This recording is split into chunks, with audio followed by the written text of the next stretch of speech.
નમસ્કાર મિત્રો, આજે આપણે વાત કરીશું કે સંપૂર્ણ ભારત વર્ષમાં મોહર કઈ રીતે આવતો હોય છે આંબાની અંદર. તો મિત્રો, આપણે દક્ષિણ ગુજરાત અને દક્ષિણ ભારતની અંદરથી દરિયા કિનારો ધરાવતા જિલ્લાઓમાં સૌપ્રથમ મોહર આવતો હોય છે.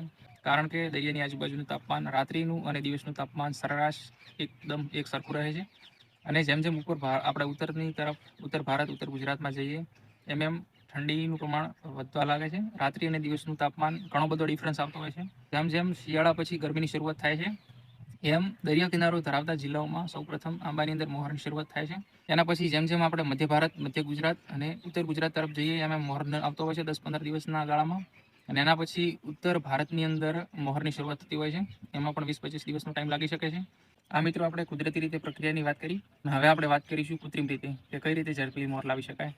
તો મિત્રો, નાના આંબાની અંદર 10 વર્ષ સુધીના આંબા હોય એટલી ઘડા આપણે કોઈ પણ હોર્મોન્સ ના આપવા જોઈએ અને કુદરતી રીતે જે રીતે એમને મોહર આવે છે એ રીતે આવવા દેવો જોઈએ. અને પાછળથી તમે કોઈ પણ હોર્મોન્સ આપી અને જલ્દી એમાં પણ મોહર લાવી શકો છો. અને આપણે પણ હાલ કશું ઉપયોગ નથી કરતા, કારણ કે એના પાછળથી ઘણા બધા પ્રોબ્લેમ પણ આવી શકે છે. તો આપણે હાલ નાના આંબા છે, 3જા વર્ષ પૂરું થઈને 4થું વર્ષ છે, એટલે આપણે હાલ નથી ઉપયોગ કરતા. આ રીતે મિત્રો છે, કુદરતી અને કૃત્રિમ રીતે બંને રીતે મોહર આવતા હોય છે. હાલ મિત્રો જે શરૂઆતના આપણે મોહર આવ્યો છે, તો એની અંદર કેરીનું બંધારણ થવાની તૈયારીમાં છે. તો એની અંદરથી હવે આપણે કઈ રીતે દવા છાંટવી, શું આની અંદર કાળજી લેવી, આનો આપણે નેક્સ્ટમાં વિડીયો બનાવીશું કે આની અંદર કઈ દવા આપી શકાય, કયું ખાતર આપી શકાય અને કેરીનું ડ્રોપિંગ પણ કઈ રીતે ઓછું કરી શકાય. એ દરેક પ્રકારની માહિતી આપણે આગળના વિડીયોમાં આપીશું. ધન્યવાદ.